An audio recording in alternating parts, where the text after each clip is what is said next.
at 9:04, 9:05 on the dot. So we will go ahead and get started. We got a lot that we're gonna work through.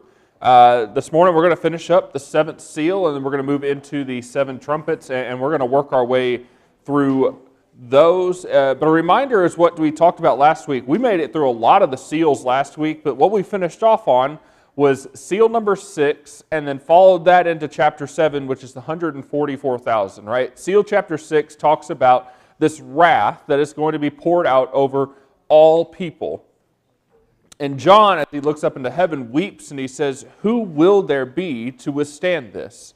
Will there be anyone to withstand this? Because if you remember, seal 6 says that everyone is going to fall subject to this. Right? You're going to have people, it says, rich and poor, all are going to run and hide themselves in caves and cry out to the mountains to crush them and hide them from the wrath of God. And John says, who is there that can withstand this? And then that's where you get into chapter 7 and the 144,000. And we talked about that is a real likely representative of all of us that have been chosen and sealed by God. Right, you get into chapter 7, verses, I think, 9 through 10, and it talks about the great multitude. It says that John looked up into heaven. What he saw was this great multitude, too numerous to count, that represented all people of all tribes, of all nations, of all languages, all people. Right, and it talks about that they were sealed by God. And we liken that, and we believe that to be, I believe that to be, a representation of all of those who have a faith and a relationship with Jesus Christ. That this 144,000, I think we all kind of laughed and agreed about it. If there was a limit to 144,000 people that were going to make it into heaven, I don't like our chances. I really don't. I believe the 144,000 was very symbolistic. If you look at it, it's 12,000 times 12,000 times 1,000, I believe, is how it worked out to make it 144,000. And that's the symbolism that you get from that, just because of those numbers having high representative and value. But I believe that represents all of us. And so now we get into chapter 8, and we are about to get into seal number 7. Now, something I want to make a note of, and something that I want to kind of go back and correct on my part, and Stan and I had a conversation, I believe, 2 weeks ago after we had talked about the seals, is I actually think the way that I have presented the seals is that of judgment that is being laid out, in almost a negative way. But Stan went in and we talked about it. I don't think necessarily anymore that these are all judgments that are negative. I think there's a lot of positives and negatives. I think this is more of just a telling of what is to come, right? You have the first horse, which is the white horse, and we said that is Jesus that is riding on that horse. And then you have the second horse, which is, I believe it said it was a pale horse or it was a red horse, and we said that that's where Satan is. And you see all of these different seals that are being laid out as some sort of telling of what is to come. And I think that's what we're really about to see here in seal 7 as well. All right, I've labeled this as the silence before judgment. So if you will, let's start in chapter 8, starting in verse 1. It says, when he opened the seventh seal, there was silence in heaven for about half an hour. And I saw the 7 angels who stand before God, and the 7 trumpets were given to them. And another angel, who had a golden censer, came and he stood at the altar, and he was given much incense to offer with the prayers of all of God's people on the golden altar in front of the throne. And the smoke of the incense, together with the prayers of God's people, went up before God from the angel's hands. Then the angel took the censer, and he filled it with fire from the altar, and then he hurled it onto the earth. And there came pearls of thunder, rumblings, flashes of lightning, and an earthquake. Now, that is, I'll be honest with you, one of the things after the storm on Wednesday night that I texted a lot of my good friends that live in different states who didn't go through what we went through. It's really funny that as I read through this, especially there at the end of verse 5, and there came pearls of thunder, rumblings, flashes of lightning, and an earthquake. Does that sound familiar to what we just experienced on Wednesday night? I told him and I joked with him. I said, I don't know about anyone else, but I think a lot of people in Western Kentucky thought Jesus was coming back because we had an earthquake, we had tornado warnings, 2 confirmed tornadoes, 100-mile-an-hour wind gusts, and about everything in between. But I look at this, right? We look and the 7th seal has been opened, and heaven is quiet. Heaven is silent for just a moment. Now, I think that's really interesting. That it's noted that heaven was silent for about half an hour. I couldn't tell you why. I don't know if there is necessarily a reason why, but I think it's really interesting that John points out and says, hey, for 30 minutes I was there and I just saw silence. And it was this peace that was going on.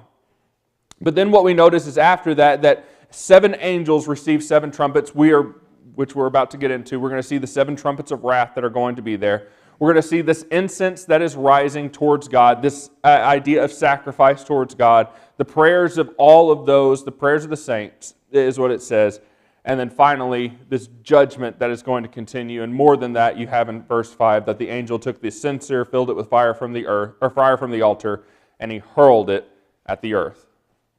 We're about to see destruction that happens.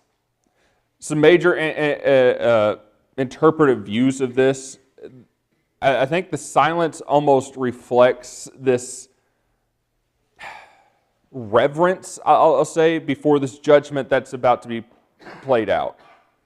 I think that they know what is about to come. The angels know what's about to come. The saints know what's about to come. They know that judgment is about to be laid out. And there's this sense of reverence and silence that happens right before. Now, some people say that could be anticipation, that there's this sense of anticipation that this silence causes more of a dramatic flair. I don't necessarily know if that's a right way to look at it. I think there can be anticipation in understanding the sense of tension that's going on, but I think that we would be better served to look at it as this sense of awe of what God is about to do. This sense of sincerity and reverence as what is about to happen or what is about to unfold. But to me, I think that's the better way to look at the silence. So I'll open this one up because, like I said, I don't know if there is necessarily a good answer as to what the silence represents, but does anyone have any other thoughts of why it's mentioned that there was 30 minutes where the heaven was just silent? I can tell you what Carlton said. Mm-hmm. And I think there's something to it. He says it's judgment, but it's also the end of the earth, and thus eternity. The afterlife is beginning, and in the Bible, really, we almost know nothing about that because it can't be described in physical ways. So why try to talk about something? I always go to 1 Corinthians 15 with the Apostle Paul, and the best he could do, like we did this Wednesday night, was giving us where you plant a corn seed and you get a different body from it. That we understand that, but I don't think it can be described. All we know is physical, and it can't really be described. Mm-hmm. And so that makes sense to me, whether or not for sure that's it. But the idea that the final seal is open and there's nothing really to be said about it says to me, well, maybe it's because it can't be described to human beings. Yeah. Yeah, and I think that's a lot of what we do as well when we read through Revelation. And I think that's why we're given so much symbolism from John as to what he sees, right? When he goes and he's describing what the throne room looks like, and we see all this emerald and this sea of glass and all these other things, and we go, we can understand and see what he's saying, but the reality of that's what it looks like, I doubt it. Right? But a lot of this is symbolic in the way of our minds can't understand and process major heavenly things. we don't have the capabilities of that. And so I think you're right, Stan. I think a lot of what we read in Revelation is just like that. The best that he can do to give us some sort of idea, but in reality, I don't know if that's exactly what it's going to look like or exactly what it's going to be. But what we do know is that there is this sense, or there is this judgment that's going to be laid out. But before we get to the judgment and the censer that is hurled on earth, there is something important that we should recognize and note here. Right? Notice that you go back to verse 3. It says, another angel who had a golden censer came and he stood at the altar, and he was given much incense to offer with the prayers of all of God's people. Right? And then it says in verse 4, the smoke of the incense together with the prayers of God's people went up before God. Right? Suffering believers, Christians, those who bear the name of Christ, those who bear the name of God, their prayers are heard. Your prayers are heard. And I think that's important for you and I to realize. Right? How many of you, and I find myself in the same thing, how many of you have ever found yourself in your prayer life going, is God even listening? Yeah, I've been praying for this, I've been praying for wisdom on this, I've been praying for an answer to this, I've been praying for whatever it might be, and it just feels like you're not getting some sort of answer. But more than that, it sometimes feels like God is not listening. Right? This seventh seal says otherwise. Now, we have a multitude of other verses in Scripture that says otherwise as well. But this seventh seal, right? All this judgment is about to take place. But before it happens, before this censer is hurled at the earth, what does God hear? Your prayers. The prayers of His people. Right? The seventh seal, the spiritual implications of this, what we need to know spiritually from this is that God hears His people's prayers. He listens. You're not going unheard. Now, judgment is also going to be real. Right? God is going to hear the prayers of His people, but judgment is going to take place. And all of it is going to be done out of the divine purpose that God has. But something that I take comfort in this seventh seal, even though this seventh seal, if you look at it in its entirety, is talking about the end of the world that is to come. Because when it says that He's hurling this down, that means the 7 trumpets are coming and eventually the 7 bowls and this great wrath that is to come. This end of the world that we are going to see. This judgment that's going to be had. I take comfort in knowing that before all of it happens, God's listening and hearing my prayers and your prayers. And I think it should be an encouragement to you. Because like I said, I have found myself many a times in my prayer life asking that question, even in some of my prayers of going, God, are you even listening? I'm asking that question because I feel as though I'm praying and nothing is coming about from it. And I'm thankful that as I go through and I read this in chapter 8 of Revelation, and you can go, like I said, to so many other verses in Scripture that talk about it, God does hear your prayers.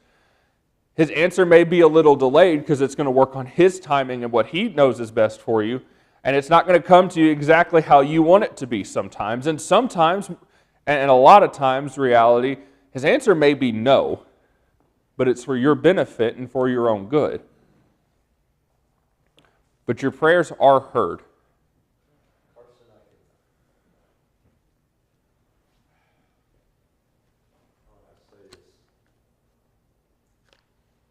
God wants us to pray.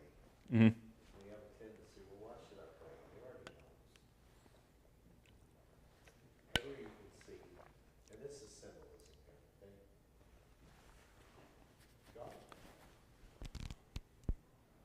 God covets your prayers, and they're not thrown out. Mm. They're not discarded. They're precious in His sight. They're kept. Mm-hmm. And this, I'm not saying this is how this is, but Jody and I, we have some special things now. Jody goes through her mailbox, and she saves some messages sent on their mailbox from this church who have passed away. Mm. And we'll sit there and we'll hear them go, Jody? And we'll hear that voice. And I'm not saying that's what it is, but to think about that our prayers lifted up to God, you can see right here, are seem to be kept. Mm. Don't take that too far, but that's just neat. That's special. Here's the other thing I think is weird, because it's just symbolism. We all know there's no such thing as time in heaven, but for 30 minutes there was silence. And wait a minute, in heaven, silence. What have we heard so far about heaven? It's all worship. This is a big deal. Yeah. And it is. And again, I don't necessarily know if we can pinpoint exactly why there was silence or what it represents, but I do think at least that it is interesting to note, because you're right, everything that we've heard up to this point, what has it been? It has been worship that has been given to God, whether it's from the angels, whether it's from the elders, whether it's from the 144,000. It says that they were in continuous worship, and then all of a sudden we get to the seventh seal, and there's silence right before the judgment. So I think if anything, it shows how big of a deal that this judgment that is to come. But as we finish the seals, I got some final summary statements as far as the seals represent of things that I think we need to take away. Outside of all of it, put all the seals together. This is what I think we need to take away. Right? The seals represent and reveal the reality of a fallen world and society. I don't think any of us have any issue with that one. I think we all understand that we live in a fallen world. The seals represent that there is a divine judgment that is going to happen. Right? It is going to unfold. We see how it's going to unfold. The seals reveal God's ownership of His people. Right? That's what we see in the 144,000. That's what we see whenever that question is answered in chapter 7, that happens from chapter 6, of who will be able to withstand this. And we see this seal that is given to God's people. Right? The great multitude there is going to receive victory, and through it all, it teaches and reminds us that Christ is sovereign over everything. Right? The seals represent and reveal that Christ, at the end of the day, Christ is on top. Christ will win. This broken society and nature and world that we live in does not overcome, but Christ does. So, with that, we have moved out of the seals. Is there any final comments before we get into the trumpets? If not, then we're going to go ahead and start in the trumpets as well this morning. All right, so the seventh seal has been introduced, and in that seventh seal, we see that there are 7 angels that have been given 7 trumpets.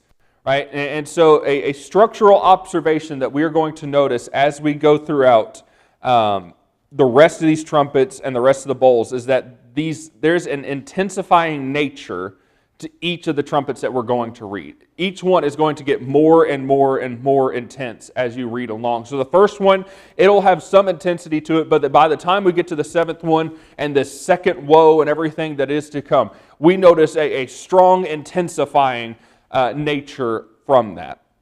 Right? Most of the scholars in the reason behind this, and remember, a lot of Revelation, you need to have a good understanding, or at least some understanding of the Old Testament, because there is a ton of callback to the Old Testament or parallels to the Old Testament, a lot of which you will see here in the 7 trumpets. You will notice that there is a callback and a reference to the plagues that happen in Exodus throughout the 7 trumpets. Right? And it constantly portrays, right, let me ask this question. Right, what did the 7, or not the 7, what did the 10 plagues do for God's people? Right, what was the purpose of the 10 plagues for God's people? Yeah, to deliver them out of slavery, right? The Egyptians had to endure the 10 plagues and go through them before they would go and say, no, your people can go. Moses has spent all this time saying, Pharaoh, let my people go, and all of a sudden the plagues come, and by the 10th one, when the firstborn dies, right, then Pharaoh says, go, get away from here, go as far away as you can. Now we end up knowing what Pharaoh decides otherwise, and we see what happens at the Red Sea. But all of it was used to deliver God's people out of slavery. It's the same thing with the trumpets. It's the same thing with the bowls that we're going to see. Right? All of this judgment that is going to take place is revealing and delivering God's people out of regular judgment that everyone else is going to have to be a part of, out of those who rebel. Right? Do you see the parallel in that? I know it's a little bit of a parallel, but you can see it. Some theological observation, unlike the seals that seem to affect broad human spectrum, there's never a limit that was put on it. The trumpets appear more targeted in a way and very much intensified. They are very intense that we're going to see. Many of the trumpets that you're going to see say this phrase 1/3. It's only talking about 1/3 of the people that is going to be affected. And so it suggests that there's this partial judgment that's going to be taking place. Some of it may be a restrained judgment that's going to take place. And a lot of the trumpets and what a lot of the scholars will say about them is that this is a warning rather than just total destruction. Right? There is a warning that is taking place to the rest of the people outside of the 1/3 that, hey, this is coming, and when we get to the bowls, we'll see that in a more intense way. But the trumpets represent, hey, this destruction is coming. This is a warning. This is your final warning. You need to pay attention to this. You need to learn from this. You need to turn away from this, and you need to be delivered on the other side of this. And I think that's a lot of what scholars say the trumpets represent, is this warning, this final warning that people are getting before we get into the bowls. If you go back to the trumpets and their use in the Old Testament, and we still see this some today, but really in the Old Testament, trumpets were used for a sense of warning. They were used for a sense of battle. We see that a lot in right. Go back to the Battle of Jericho. They march around the city, and then what do? They shout and they blow their what? Their horns, which most people will say it closely represent the trumpet. Right, and so they blew their horns for battle. They used it for a sense of assembly and worship as well. And then the biggest one is they used it for divine, or some sort of divine action or some sort of royalty, right? We still see that today. Anytime we think of old movies that have any sort of kings and the king comes in, what do? They blow the horn and you have the royal decree that comes afterwards, but as an announcement, right? Trumpets were used to communicate, and specifically in this spiritually, these trumpets that we are about to read about are a divine warning before the final judgment that is to come that will be laid out in the bowls. Right? That's personally what I believe. I believe the trumpets to mean, and I think a lot of scholars will also take hold in that as well. That's what I've read in a lot of different commentaries that I've gone through. A lot of them believe that the trumpets as a whole is a divine warning before the final judgment that is to come. Now, that doesn't mean that there isn't judgment in here and there isn't things that are going to take place in here. Absolutely there are. But we'll start with the first trumpet. So start with me in verse 6 of chapter 8. Yes? Is it fair to say then that this is, the trumpets are almost like the seals? Mm-hmm.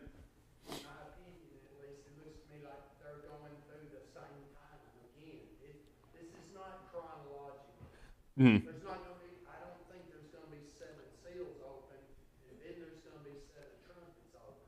It is, the seals went through man's life on earth. We got to the 7th, and we agreed that it looks like it's judgment, it's the end. But now we're going back, and we're seeing another way to describe what goes on. Yeah. The earth through the ages. Is that fair? Yeah.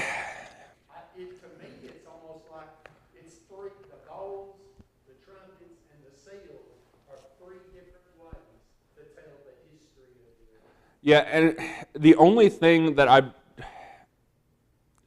don't know is because the trumpets aren't revealed or given until the seventh seal is open. And so I don't know how that would work out exactly. And maybe it is, like you said, it's not chronological. And so maybe it is just all of these things are happening in concurrence with one another. Closely though, it's not necessarily that the trumpets were a part of the seventh seal. The seventh seal's open and there's silence. And then, verse 2 says, then I saw seven angels and seven trumpets were given to them. It's like it's starting another vision. Yeah. Understand what I'm saying? It doesn't necessarily mean it came from the seventh seal. Yeah. It came after the seventh seal had been opened and there was silence. Yeah. And then it comes. And it seems to me, I know people try to interpret Revelation chronologically, but it's not going to work. Yeah. It's just not going to work. Yeah, and I agree on that one, especially because the seventh seal, the sixth seal is talking about the wrath. The seventh seal talks about this that's going to be hurled at the earth. And then all of a sudden it does. If you go chronologically, it doesn't make sense for them. Okay, well, we threw this at the earth, but now you're going to get another warning.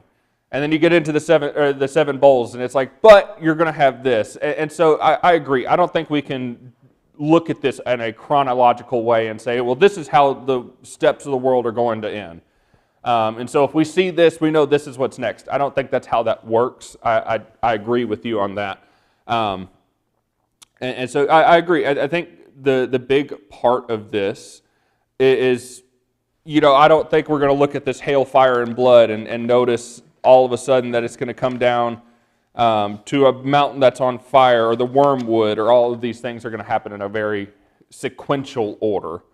I do think that, again, I think the way that these are presented is very, it intensifies. The intensity turns up in each notch with each one that is revealed, more than a chronological way of looking at it. Any other comments? If not, then let's look at verse 6. It says, then the seven angels who had the seven trumpets prepared to sound them. The first angel sounded his trumpet, and there was hail and fire mixed with blood, and it was hurled down at the earth. And a third of the earth was burned up, and a third of the trees were burned up, and all of the green grass was burned up. All right, so we have hail, fire, and all of that has been mixed with blood. We see 1/3 of the earth that is going to be affected by this, and what's going to be affected is the destruction of trees and grass and things along those lines. Now, does that parallel with any plague that you remember? Does anyone remember what the seventh plague was? Fire. Yeah, it was hail and fire. Yeah, and so we see a very big parallel with this, right? And when it says that it's going to come down and it's going to destroy the trees and it's going to burn up the grass and all of these other things, I think we can parallel that with just what it says in Exodus when it talks about the hail and fire that comes, that also destroys their vegetation and things like that. Right, there's a couple of major interpretive views, but I think the biggest one, the biggest two, but the one I believe the most will be the second one, is one that people believe that this is going to be a literal ecological judgment, right? That there is going to be literal destruction upon 1/3 of the earth with the trees and the grass and all that is going to burn up. I believe that there is some reality that could be the case, but I believe that it's more of the secondary of more of a spiritual thing, and that it's a symbolic judgment on this human prosperity, right? This vegetation, the crops, all of these different things that we consider to be of great value and necessity and a great resource for us is something that is going to be burned up and that is going to be dealt with and taken care of and wiped out. Right? And I believe that this is more of a symbolic judgment on humanity and the prosperity and resources and things like that than more of a literal economic judgment or ecological judgment. Right? And so the spiritual implications of this, of the third of the earth that's burned up, right, is creation itself, God's own creation is going to be affected by sin, by judgment, and by destruction. Right? It is going to take place. And that earth and its stability is fragile. Earth is not meant to be our final resting place. Right? Earth, one day, earth will be burned up, will be destroyed completely. It is not something that is going to have a great stability. And I think this seal is one, or not seal, this trumpet that is coming from this points to that. Earth is fragile. Earth is not going to be here all the time. Trees are going to be burned up. Grass is going to be burned up. Crops are not going to be here all the time. And I think we notice that from this. And I think that's what this judgment, or this trumpet, points to. Now, the physical implications, there is real, like if we look at this in a very literal way, there is environmental disaster that could happen from this. There could be agricultural devastation that happens, famine-related consequences that come from this, and that could lead into some of the spiritual things as well. Right? So there is a physical implication and a spiritual implication that comes from the trumpet here of this hail and fire that is going to take place. Any comments? Any thoughts?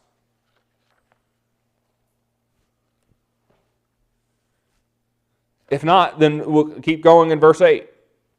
The second angel sounded his trumpet, and something like a huge mountain, all ablaze, was thrown down into the sea, and a third of the sea was turned into blood, and a third of the living creatures in the sea died, and a third of the ships were destroyed. So you have this great mountain, or something representing a great mountain. It even says that, something like a huge mountain. It is caused to be burning with fire that is now being thrown down in the sea, and what results from that is that you have 1/3 of the sea becoming like blood, maritime life dies, and ships are destroyed. Now, if you go back, you can actually see some parallels, again, in some of the plague imagery, but more specifically in Jeremiah 51. In Jeremiah 51, Babylon is described as destroying a mountain. And I believe it even says it's destroying a mountain by fire. And I could be wrong in that, but Babylon is described as a destroying mountain. Right? And so you have this prophetic judgment that is taking place. Now, some view this as a literal catastrophic event. Some of them will talk about it as though it is some sort of meteor that is going to come down and strike the sea, and that's going to cause all of this to happen.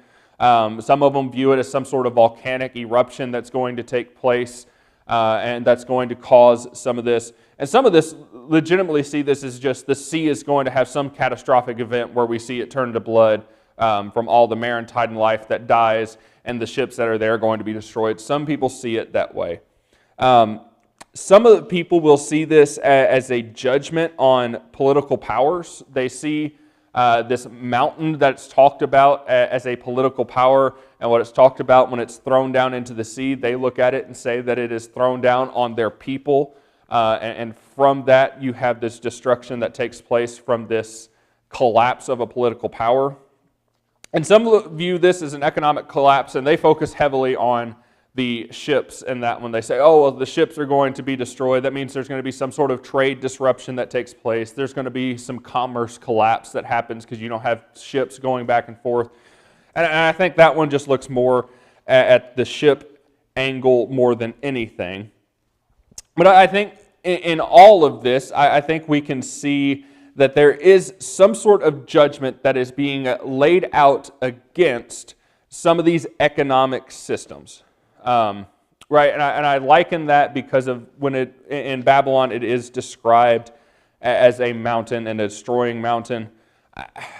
I believe that there is a judgment that is being laid out against some sort of economic power, some sort of political power, and things like that, that is going to affect the different people. This one I struggled with a lot in my reading of trying to understand this one, and especially if I tried to take this as a very symbolic thing, trying to understand the symbolism behind this one of a mountain that's on fire being thrown into the sea that's going to affect maritime life. And so, is there anyone who has any other opinions on this? Anyone? I know some of you have done some study through Revelation before, maybe have read some different commentaries. Anyone else have any other comments or thoughts behind this one? I don't know, sorry, go ahead. No, I'm not gonna say much, man. I don't have any new information. It sounds like a meteor, is what it sounds like. Yeah. Because that, that's what we all know, we've all seen at least what NASA says will happen. If a meteor that big, Mhm. swim in the ocean, it wouldn't just sink the bottom, there would be tidal waves, there would be all kinds of earth, some Yeah. people say it's big enough to destroy the world, but a third sounds reasonable for this. But once again, just kind of what it sounds like. Yeah. That's all I know.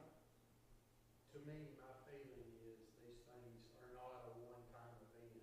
Mhm. It's what goes on through history. I mean, things happen in the ocean. There's tsunamis, there's tidal waves that's going on. There are volcanoes that erupt. Mhm. Islands have been formed since the earth was created. And that third part, and it was a fourth part in the seven seals. Mhm. To me, that's just saying God's not going to allow these things to destroy everything. It's not going to kill everybody. It's not going to destroy the earth. But it is going to have its impact Yeah. on part of the world all the time. I mean, we had a mountain in the United States of America that now is a big crater. It's Mount St. Helens is not there anymore. Yeah. You understand what I'm saying? That's the nature of the earth that God created. Mhm. There are a lot of ugly disasters that go on that affect mankind as well, and they take lives. Yeah. But that makes more sense to me than trying to. Which event in the history of the earth are you going to attribute this to? Yeah. I just don't think that's the kind of thing that's going to work. I think we're being described things that go on in the world as the earth continues Mhm. to exist. Yeah. Maybe I'm wrong, but that just seems to make a lot more sense to me.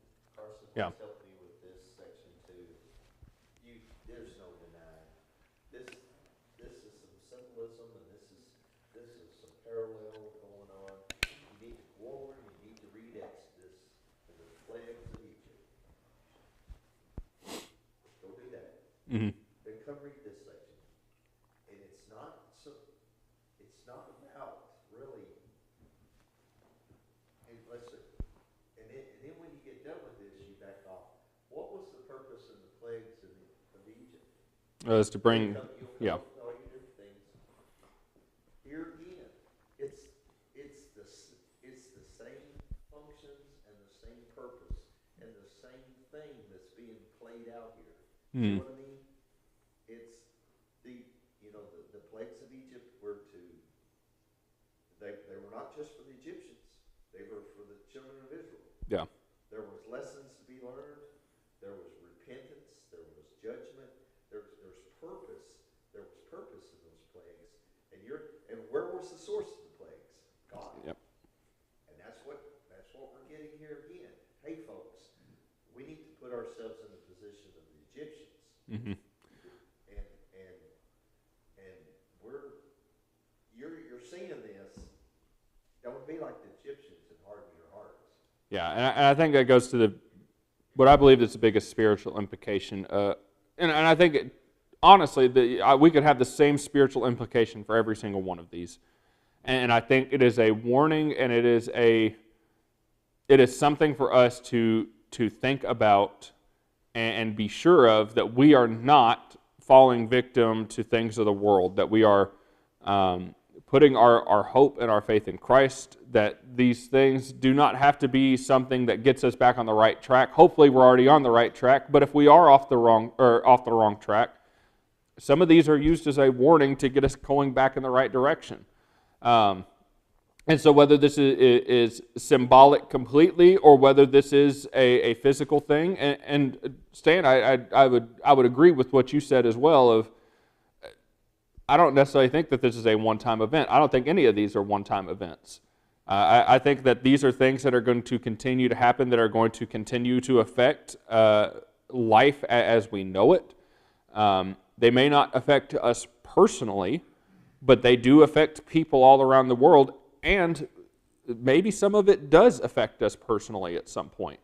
I mean, I guess you could say that some of this has taken place. You know, different areas that we have seen ships and things like that have been destroyed due to natural disasters of some sort that has then affected commerce, even within our own area, because they did not have the ability to get product from different areas to the United States that then couldn't get shipped to where we're at.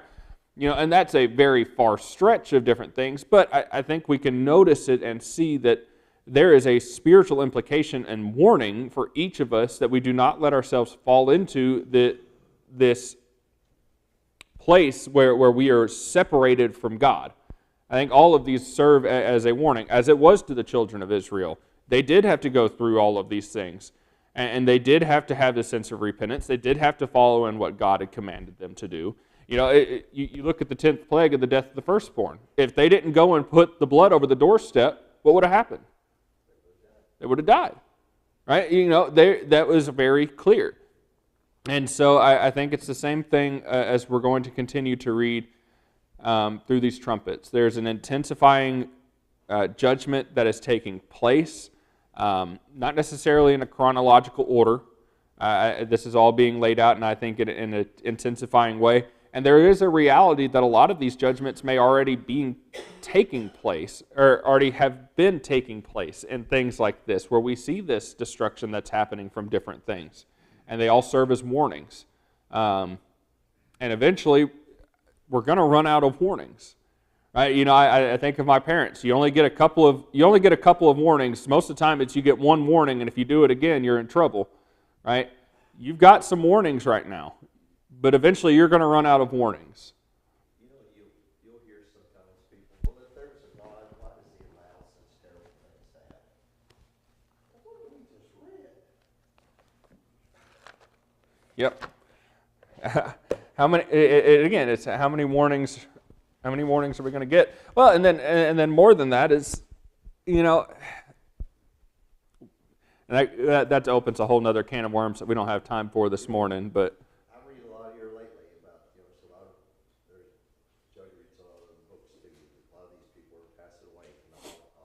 Mm-hmm. They said, well, World War II convinced me there is no God. Well, not. Well, because of all the terrible atrocities and God of love wouldn't allow that to happen and everything. Well, but there's probably as many people out there that says that very terrible thing convinced me there is a God. Mm-hmm.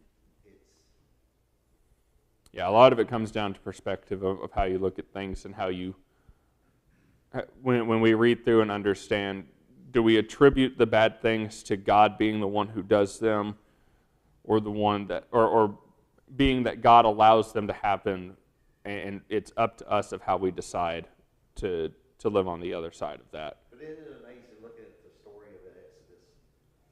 You think on one hand, why in the world did the Egyptians get it quicker? But then as Santa talked about on the other hand, then you look at the children of Israel and how they didn't work out for them, and they grumbled and they fell in the wilderness and they didn't receive the promised land. After sitting there watching all of God perform these 10 miraculous wonders of the plagues, so it works both ways. Yeah. All of this does. Yep.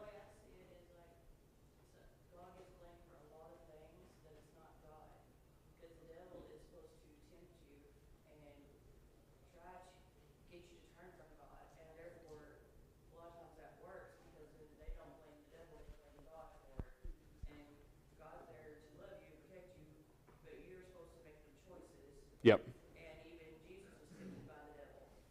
Yep. Well, I appreciate all that we did in class, and we'll keep going with the trumpets next week.